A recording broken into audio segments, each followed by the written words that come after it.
Welcome to This Week in Morgan County. I'm your host, Russell Mokhiber. Our guest this week is Jeanne Mozier, author most recently of this book, The Story of Berkeley Castle, What's True and What's Not.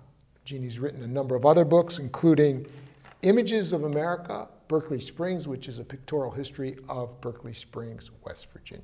Jeanne, welcome to the show.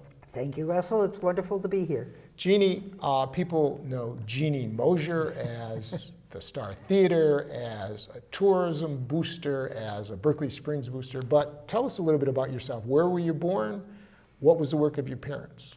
I was born in Philadelphia, although both sides of my family are from South Jersey, but they moved to upstate New York when I was about 3. My dad was a teacher, a math teacher. My mom worked at various other things, as well as being an at-home mom. I grew up in Troy, New York, and went to Cornell University. One of the things about New York State is they have wonderful in-state scholarships, so I was able to go to one of the world's finest universities. I went to Catholic school, 12 years of Catholic school. Didn't seem to make an impact on me, I'm happy to say. And then after college, I went to graduate school at Columbia in the city and was recruited. I was in political science, international relations. I was recruited by the Central Intelligence Agency and moved to Washington. Worked there through a series of jobs, met Jack there. And in 1975, we bought land here in Morgan County. We bought a farm with several other people in South County, South Unger, we used to call it, and decided the following year that life in the fast lane, it was either commit to life in the fast lane in DC or get out. So we rented our house in Bethesda and outfitted a van and traveled around the United States for a year to decide where we wanted to live. Of course, Jack had already made up his mind. We were going to live in Berkeley Springs. We went all over the place, hit virtually every state, had lots of great adventures, loved Seattle and the state of Washington, but I'm just an East Coast girl, and I just was always anxious that everything had already happened 3 hours earlier, so couldn't stay there. Came back to Berkeley Springs, and we're confronted with the reality of, we were under 30. We had both been working in jobs in Washington that didn't exist in Berkeley Springs, and we had to find something to do. The movie theater had just closed upon the death of the owner. We thought, okay, I don't know why, neither of us were particularly movie buffs. Actually, it grew out of starting the Arts Council. And that happened because there were people here and somebody said to me, oh, you should go start an Arts Council. I thought, okay, I don't know anything about the arts, but I start things. So that's what happened, and we decided we would need a place to do some of the stuff. We went and looked at theater, and once our partner at that time was Joe Lillard, who's now Washington Homeopathic Products. Joe and Jack took one look at the popcorn machine and the 1949 big projectors and said, we need to own this. So we bought the Star and revived it, spent the summer of 1977 renovating it, cleaning it up. Of course, we left it at its most recent renovation, which was 1949 by the Alpine chain, and opened it on October 1st, 1977 to a dazzling opening night with 350 people packing the place, all kinds of TV. What was the movie? The movie was The Sting with Robert Redford and Paul Newman. And that was great. And then we just, very little has changed from when we first started it. Pretty much we were running it the way we ran it then. Joe dropped out after about the first year because he was getting more involved with doing homeopathy. So Jack and I have done it. That's been what we do every weekend for the past 39. It'll be 39 years in October. Um, And there was a renovation recently. You did. yes. Tell us about it. We, the seats dated to the same renovation by the Alpine to 1949. And the reality is that Americans have gotten bigger and wider. And we needed to replace the seats. Very serendipitously, we had the opportunity to purchase used seats from Berkeley Plaza because they went and spent a fortune on these new space-age seats that all these theaters are putting in.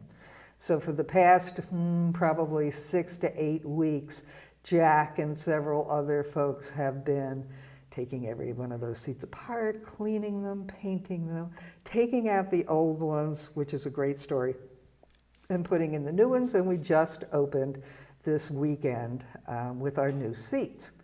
So one of the fun things was deciding what to do with the old seats, because we had to get them out of there fast. And so we decided we'd give them away and let people take them, tell us that they wanted some. So in 24 hours, I had reservations on 300 seats. And people came within 2 days, took all the seats, and it's been a remarkable outpouring of people's memories and their interest in why they wanted these seats, which I couldn't imagine. Felt like saying, you people have complained about these seats for years and now you want them in your house, really? But fine with me, and I'm happy that everybody's happy. It's been an exceptional experience to realize that, yes, indeed, our public does seem to understand the significant role that the star plays in life in Berkeley Springs. It's a very accessible mass entertainment. You know, nobody's afraid to walk into a movie theater. They decide what they want to see. You know, they come for the popcorn and they just come as they are. All ages. We're on probably our third generation of some families that have been coming to the theater. So we're pretty proud of our little contribution to life here. And it's not just the Star Theater that's your contribution. You're also Right. a visionary for Morgan County, and you have strong ideas on how you want to see Morgan County. And so tell us about that, how you want to see it, and what you've done to fulfill your vision. Getting the Star was really the impetus for sort of reviving downtown and getting involved in tourism. Berkeley Springs, and it leads to why I do these history books. Berkeley Springs is a very tiny place with an oversized history, and with a history that's beyond just local impact.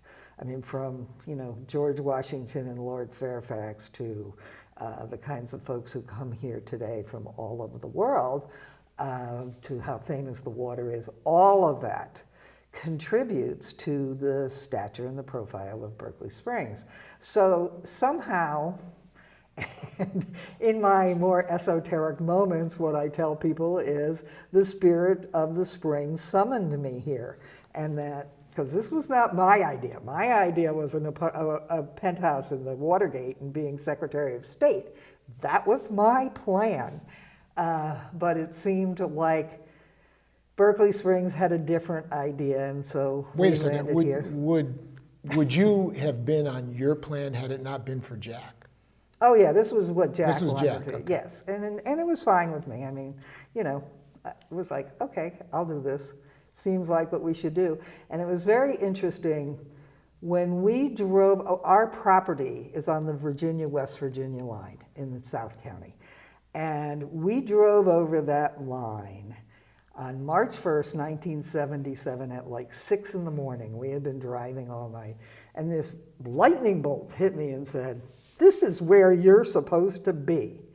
I thought, okay, far be it for me to argue with fate. Are you the mother of the Apple Butter Festival? No, actually Connie Perry is the mother of the Apple Butter Festival. It was about, I first got involved in '77 through the Arts Council, not actually directly with the Apple Butter Festival. And it was it was the 4th year of the festival, and it rained, torrential rains all day Sunday.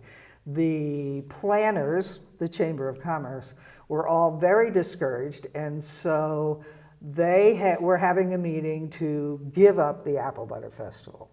I had already gotten involved with the Chamber a couple of months earlier when I went to my first meeting, and they were sitting there bemoaning the fact that they didn't have a quorum so they could dissolve it. And I was like, no, we're not dissolving the Chamber. So I told them, I volunteered to take over the Apple Butter Festival. This was after the 1977 festival. Fortunately, we received, there were these revenue sharing grants that the government gave out then. And we received a grant that allowed us to hire Beth Curtin. And so Beth came on board at the Chamber, and Beth and I, up until the time Beth retired last year, continued to do the Apple Butter Festival. Now I have a different person each year doing it with me. Are you the mother of the Arts Council? I am the mother of the Arts Council.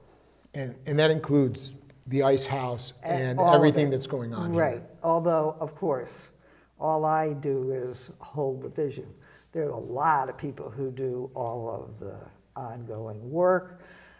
I certainly didn't make this building happen. I wrote the letter to ask for it and got the building, but there's a lot of people who have put just countless hours and their hearts and souls into the Arts Council. And we will be celebrating 39 years at our annual meeting in a couple of weeks. And so next year, 2017, will be 40 years for the Arts Council, which is remarkable.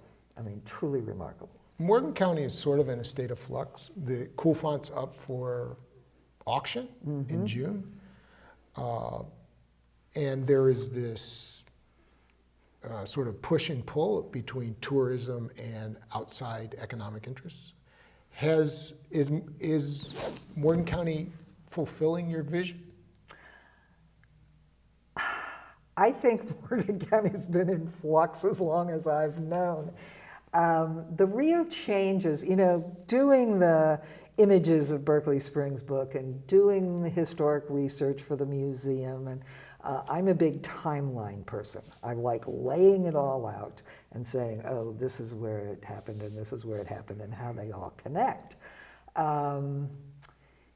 In the mid-70s is when things really began to change.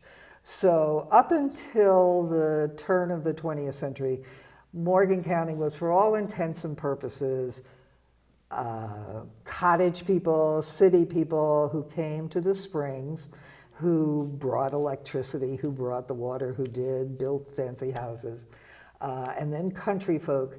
And then that all crashed and burned right around the turn of the 20th century with fires that burned up the hotels. And then it went into its local mode that lasted till, I think, the middle of the 70s. And then all of a sudden, people started, it was the Back to the Land movement, and a number of people totally independent of each other appeared here. And in fact, when we started the Arts Council in May of 1977, we called a public meeting at the courthouse, having no idea what was going to happen. And there were like 45 people showed up looking around the room going, I had no idea there were all these people there. Those were mostly the influx people. Yes, virtually all of them. And in fact, it's hard for me. I try to be polite. It's hard for me not to say, folks, have you looked around? Community Volunteer Day, of course, is a perfect example. Every year when you hear about all these people doing remarkable things for this county as volunteers who've moved here. The difference, I think, is that those of us who came early in the late 70s and early 80s were young. I mean, we came here with the notion that we were going to build our lives here. We were going to build our homes, we were going to raise our kids, send them to school. Now you have more retired folks, people who bought their summer homes here in the 80s and 90s and now are retiring to them. It's a different kind of energy. But I think that the last time I looked at the demographics, the census data, there's probably less than 30% of Morgan County's population that were born in Morgan County, born to the county. Nobody gets born here anymore. And before we get to the castle, which is Right. coming up next, what about this, your vision? I mean, your vision has always been is to open this up and make it a dynamic place for people to come and enjoy themselves and have a good time, and also build the economy that way. And what about that tension between that and the other vision? Well, to me, the tension is between that and the people who don't want to do anything, or who, I'm not sure what they want. They want to have a Walmart on every corner. I remember seeing a cartoon once in the Charleston Gazette where it was every West Virginian's dream: house, convenience store, house, convenience store. But that's not yours. No, it's foolish. It's foolish. People, we have all of that stuff within, half an hour from every point in the county, in Winchester, in Hagerstown, in Martinsburg. We can never duplicate that. Why would we even try? This is a unique place. And as I keep trying to tell people, tourism is not new in Morgan County. People have been coming to Berkeley Springs to take the water since the 1740s. It was created, the town was literally established, and in the law it states the purpose of establishing this town was to encourage the building of lodging places for the people coming to take the waters. So we have this magic healing water, we have this capacity to have a global impact, and it's been going on now for almost 300 years. And I should take seriously people who say, well, Berkeley Springs is never going to be anything until it has a Walmart. Where are you people coming from?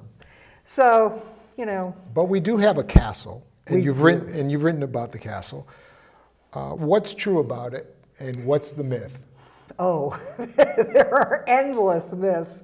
I wrote the book because my sister, who owns a little gift shop called Berkeley Springs Memories, said to me, you have to write a book on the castle because everybody who comes in my shop wants to know about the castle. And, I don't have anything to sell them to say, here's the story. So I thought, okay, I can do that. I've never been, there are serious castle groupies. I've never been that. I love doing the museum teas there. So, as it turns out, you spoke to Betty Lou Harmison. You know that when you're serious local historians like Betty Lou and I are, you're always collecting information. You have files, you have file drawers filled. So I always had a file on the castle. And then when I decided to get serious about it, it took me about 8 months. And it's much easier in the period of time of the internet to be able to track down like genealogical information. So that's what I did. I decided, okay, I would pretend I didn't know anything, and I would go out and find out who Samuel Taylor Suit was. Which was quite enlightening. He's the man who's made his money in whiskey and railroads and built the castle. 1885, he built the castle, and he built it for his third wife, Rosa, and she was significantly younger than he was. And of course, there's all of these fabricated stories about, oh, he drew a picture on a napkin of a castle and said he'd build her a castle if she'd agreed to marry him. Well, they were married before they even came here and bought the land. So it was those... Do we know what brought them here? No, whiskey and railroads, I think, but it's pure speculation because that's what was happening in Berkeley Springs at this time. He lived in Maryland. Suitland, Maryland was his estate. And so there were a lot of people who came from there to be here for the summer. There was a major distiller out of Baltimore who he may have known. And of course, that was the period when they were working to build a spur of the B&O Railroad that would come right into Berkeley Springs. So whiskey and railroads are my speculation. There is no evidence. Neither Taylor Suit nor Rosa ever kept journals or letters or anything. So And she was a partier, right? this is, yes and no.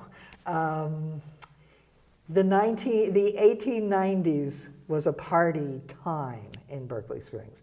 And here was this young widow, because he only lived in the castle for maybe 6 months and died, and left her with this castle and a business empire and 3 young children. So it was easy to slip into the cottage community partying. Rose has been blamed for partying away his fortune, when in fact the 1890s were very difficult economic times in the United States, and railroads crashed and went bankrupt, and he was the distiller, so the whiskey business pretty much disappeared when he disappeared. So I think it was one of those things that we saw very recently in this country, where people's cash flow changed and they didn't really notice.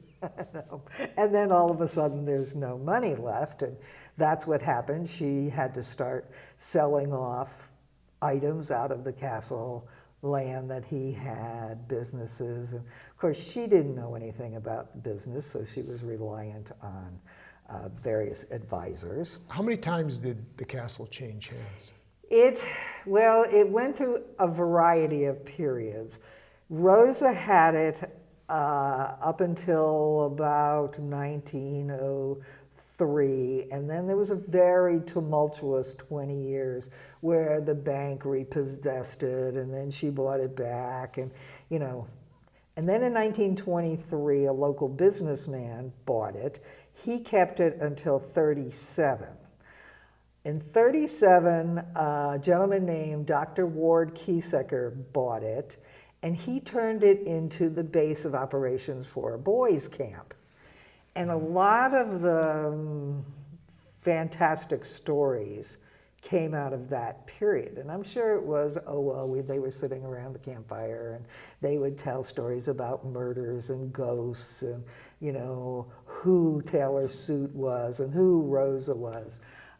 So there's an entire segment in the book of saying, no, this is not true. He wasn't a German prince. She wasn't a French princess, and there are lots of articles that say that. And most recently owned by Andrew Gosselin, yes, who passed away recently. And what's the status of the castle now?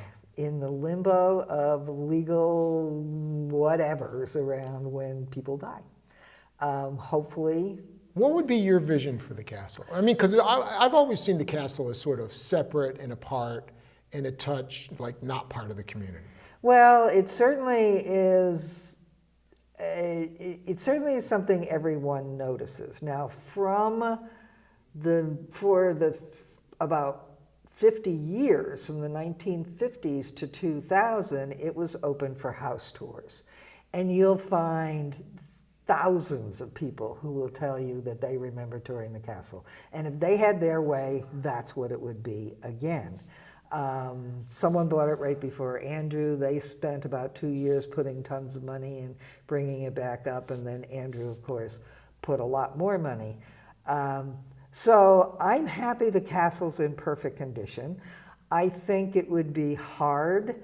If somebody wanted to use it for just house tours, they would have to have some pretty deep pockets to pay the mortgage on it. Well, historically, I mean, even Andrew rented it out for like weddings and things like that. Yes, he did. So he made it available for special events. He tried to improve the parking because there's very limited parking there. I know the Country Inn, the folks at the Country Inn would love to have the castle up and running as a wedding site. I think everyone, you talk to the general public, they all want it open so they can tour it. It's like, okay. So I just hope somebody buys it that'll take care of it. And we were so fortunate to have Andrew come out of nowhere and bring it back up to perfect condition. And the title of the book again is The Story of Berkeley Castle, What's True and What's Not, and also this remarkable pictorial history by Jeanne and Betty Lou Harmison, The Images of America, Berkeley Springs. Jeanne, thank you very much. Thank you. And thank you for watching This Week in Morgan County.